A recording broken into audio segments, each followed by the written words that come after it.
Hey everyone, welcome back to another video. And I just firstly want to say thank you to 70,000 of you. 70,000 people have currently subscribed to my show.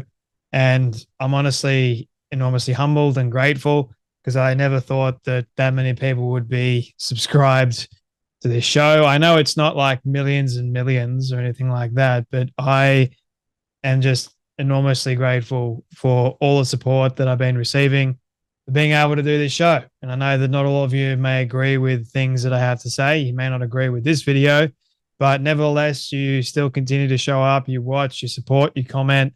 And I really do appreciate each and every one of you that does show up and that does share it as well. And then you help getting the message out there as best you possibly can. Obviously, this show I'll continue to do as long as I possibly can. And yeah, so just wanted to let you all know about that. But anyway, my friends, today we're going to be talking about the subject of surrogacy yet again, because there was this story that I saw on the Daily Mail, and honestly, we have to talk about it. Now, if you don't know my stance on surrogacy, I believe that it's wrong. Even if you are a heterosexual couple and you can't fall pregnant, I do not believe for 1 second that you should hire out or rent a womb so that you can have your own family. I think it's a lot better for you to go out and adopt a young kid that would need a home and a family than for you to actually spend money on something that I believe is morally and ethically not right at all. So that's my thought on that matter. And also, surrogacy is slavery. It's also human trafficking. So for those people that are still in favor of a heterosexual couple doing surrogacy to start their so-called family, and really, in truth, it's not really their family. The woman that sadly can't fall pregnant, she's not really having much involvement except for being able to raise the kid after it's been born. But then what about the actual mother that raised the child? There's so many issues revolving around that. But I am definitely against it when gay people do it. Gay people just completely negate the right to have any family whatsoever the moment they've chosen that choice, that pathway. Okay, like I believe that a child needs a man and a woman to be in a healthy, have a healthy upbringing. And having two men or even two women, it just complicates the matter even more so. A child needs a mother and a child needs a father. So this story may make some of you pleased to hear it, because in a landmark case, honestly, a surrogate mother has won access to her biological son after a gay couple said it was homophobic for her to be involved in their motherless family with no vacancy for women. Again, another reason why I hate surrogacy when it comes to gay people, because it's not about having a family. In many cases, it's very much selfish. In many cases, these gay men, they know they can't actually have kids.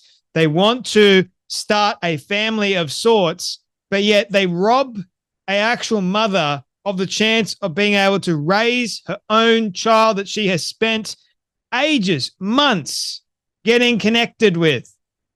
They just strip it away. There's also contractual obligations that these gay people set up so that the mother can't eat, drink. Her entire life is literally controlled by these two dudes because they've rented out a womb. And the same goes for trans people as well. Biological men that identify as being women that want to start a family or have kids. Like, it's so despicable. It's really hard to put it into other words than that. It's just purely evil, despicable, and vile. And it should not happen. It should end. People need to understand that surrogacy is human trafficking in a modern form. It's got a modern spin to it. Hey, you know what? You can't have kids, so therefore, why don't you rent one out? Rent out a womb. Here you go. And that person that is giving up her womb so that you can have a child in whatever capacity you may be in, whether it's heterosexual or gay, I think it's wrong. I think adoption is a much better alternative. Please consider adoption. That's healthy. Surrogacy is not. There has never been, nor will there ever be, anything quite so special as the love between the mother and a son, so the proverb goes. But this fundamental bond has been tested in a landmark legal battle in London, where a surrogate mother had to fight her child's same-sex parents through the courts to see him regularly. Mail Online can reveal today. The woman, who cannot be named for legal reasons, won the case after the gay couple, for whom she carried the baby for 9 months, tried to stop her seeing her own biological child and erase her from his life.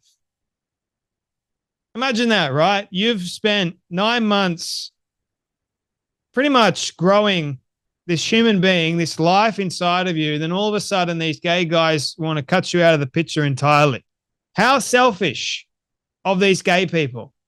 The two men claimed that the little boy would be confused if he saw his mother because he lived with them in a motherless family. A motherless family. How about that? Imagine the child asking, so where's my mum? Sorry, we don't have a mum. We live in a motherless family. We're two gay people. We're your two gay dads. The child would be so confused. The poor kid, that's what we call abuse, if you ask me, and was being raised within the LGBT community, the poor kid. Like, it's not bad enough you're going to lie to the kid and say, oh, you don't have a mother.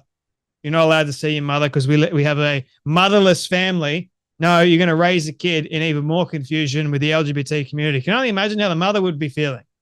But again, I know the mother agreed to do this. Why? I don't know. The circumstances, and that's another thing. They prey on vulnerable women. The couple told her there was no vacancy. Like, come on. First it's motherless family and then no vacancy for her just because he has same-sex parents, even though he was conceived using her egg and carried in her womb. So she has no say in the matter, even though she was responsible for actually creating the kid. Or for the most part, yes. Unreal. They also called her homophobic for insisting the little boy recognized her as his mother. How the bloody hell is that homophobic, man? I fail to see how that is homophobic. See, the problem with these people is they throw out all these terms. They mean nothing. Absolutely nothing. They only make me mad. Can only imagine how the mother would be feeling in this instance, accusing her of pursuing an inappropriate relationship. It's her own flippin' son, man. And arguing that regular contact with her would give him the impression that having same-sex parents made his family incomplete. Hello, it is incomplete. A family is not two gay dudes or two women. That's not a family, man. I don't know what that actually is, but anyway, a family, a healthy family, I should say, is a man and a woman. It's how God intended it to be. I know some people go, don't get into the God stuff, but it's how is it supposed to be, man? How else do you explain how two men can't get pregnant and two women can't get pregnant without a man? Hello? Healthy dynamic, man and woman. It's how it's supposed to be. And it's not homophobic at all to think that. So anyway, on one occasion, the men even threatened to call the police when she turned up at their house to see her son on a prearranged visit. But she was refused access and a horrendous row ensued in the presence of their young son. So you want to have a motherless family of sorts, right? But yet you're more than happy to be abusive to the child's mother in front of him, and you say, oh, I'm not doing anything wrong. I'm not confusing the kid. He's going to grow up with two gay men. It's not problematic that we abuse the mum. One child psychologist who gave evidence in the case said that the men were attempting an erasure of mother from their family. Well, we know that in modern vernacular, that's exactly what's happening. They're trying to do that. Not only that, but they're trying to uproot the family system, which he said did not reflect reality and was not in the best interest of the little boy at the heart of the legal battle. What the bloody hell do they know is in the best interest of this little boy? They got no clue whatsoever. Absolutely none. The child, named as Z in court proceedings, was born in September 2020. 4 years old now. His two men, a married couple aged 36 and 43, were friends with the surrogate's sister and were desperate for a child to complete their family, so she agreed to help. After the transfer of a donor egg failed, they decided to try an egg belonging to the surrogate, referred to as G in legal proceedings. The men, referred to as X and Y, very creative, agreed that she would have contact with the child after it was born, but their relationship deteriorated during her pregnancy. I wonder if there was any legal contracts. We may get to it. Who knows? The couple claimed afterwards that they became frightened that she would refuse to hand the baby to them after birth. However, she did, although the 36-year-old did admit having fears that she would be cut out of the child's life completely. Personally, I wouldn't have handed the child over, but anyway, fears that would be later realized. Soon afterwards, she signed a parental order handing responsibility for the child to the men, along with a second order ensuring that she would have regular contact with the child who lived permanently with the two men. But the gay couple reneged on the agreement. Of course they did, leading to the doorstep argument that sparked them threatening to dial 999 unless she left.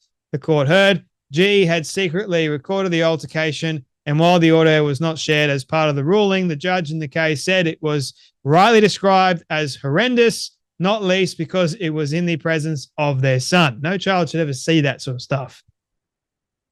The men then pursued a series of legal cases against her that would cut G from the boy's life. I mean, how selfish do you need to be? That's exactly what these two men are. Selfish, arrogant bastards. In the first case of its kind, the court had to consider whether a step-parent adoption order should be made, extinguishing the ties between the child and the surrogate. The gay couple's local authority even supported their case, of course they did, opposed by the surrogate mother, who was represented by 1GC Family Law, led by barrister Janet Basley.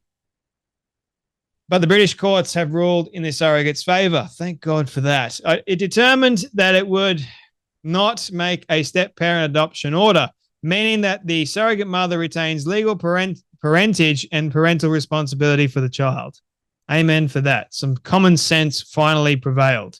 Miss Justice Thies ordered that the child would continue to live with the intended parents under a lives with order and made a spends time with order in the surrogate mother's favour. Now, how awkward would that be? She shows up, and I feel for the child, man, being involved in this mess. Like, absolutely unconscionable behavior by these two men. Really? They've just made, because of their so-called desire to want to start a family, they've caused abuse to a child. Not just that, they've ruined a mother's life and a mother's ability to see her son. Unbelievable. Whilst many surrogacy arrangements work very successfully, this case provides a graphic illustration of the difficulties that can be encountered if the arrangement breaks down, the judge said. She went on, Z is clearly thriving in X and Y's care. That is not an issue, and G has never suggested she should not live with them. For Z, that security is there. Z has seen G recently and has expressed the wish to see her again. Mrs. Justice Thies added, I hope now that these decisions have been made, the parties will be available to focus on the important issue in this case, namely to take steps to seek appropriate therapy and support with the aim of seeking to repair their relationships, as the one thing that unites all the adults is ensuring that the Z's welfare needs are met.